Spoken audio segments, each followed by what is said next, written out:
தமிழகம் எங்கும் கிளைகள் கொண்ட Annamal institute of hotel management and hospital management படிப்பில் சேர்வதற்கான அட்மிஷன் நடைபெறுகிறது.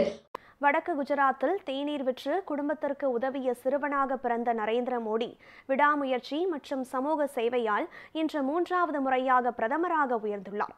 அவரது சமூக பணி மற்றும் அரசியல் பயணம் குறித்து விவரிக்கிறது இந்த செய்தி தொகுப்பு. வடக்கு குஜராத்தின் மெய்சானா மாவட்டத்தின் வாட் நகரில் 1950 செப்டம்பர் 17ஆம் தேதி பிறந்த நரேந்திர மோடி சிறு வயது முதலே தேநீர் விற்று குடும்பத்திற்கு உதவியவர். எளிமையான வாழ்க்கை, சமூக பணிக்கான ஆர்வம், சுவாமி விவேகானந்தரின் சிந்தனைகளின் தாக்கம் ஆகியவை அவரின் வாழ்க்கை திசையின் திருப்பு முனையாக அமைந்தன. 17 வயதில் இந்தியா முழுவதும் பயணம் செய்த அவர் பின்னர் ராஷ்டிரிய சுயம் சேவக் சங்கத்தில் இணைந்தார். பாஜகவில் முக்கிய பொறுப்புகளை ஏற்றார். 2001இல் குஜராத்தின் முதலமைச்சராக பொறுப்பேற்று நல்லாட்சி மற்றும் வளர்ச்சிக்கான முன்னோடி திட்டங்களை நிறைவேற்றினார்.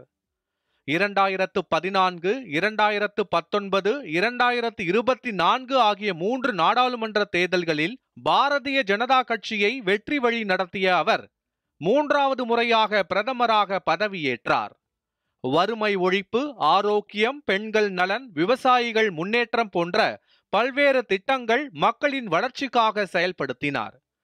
Make in India, GST, Swachh Bharat, சர்வதேச சூரிய சக்தி கூட்டணி போன்ற முயற்சிகள் இந்தியாவை உலக அரங்கில் வலிமையாக நிலைநிறுத்தியுள்ளது.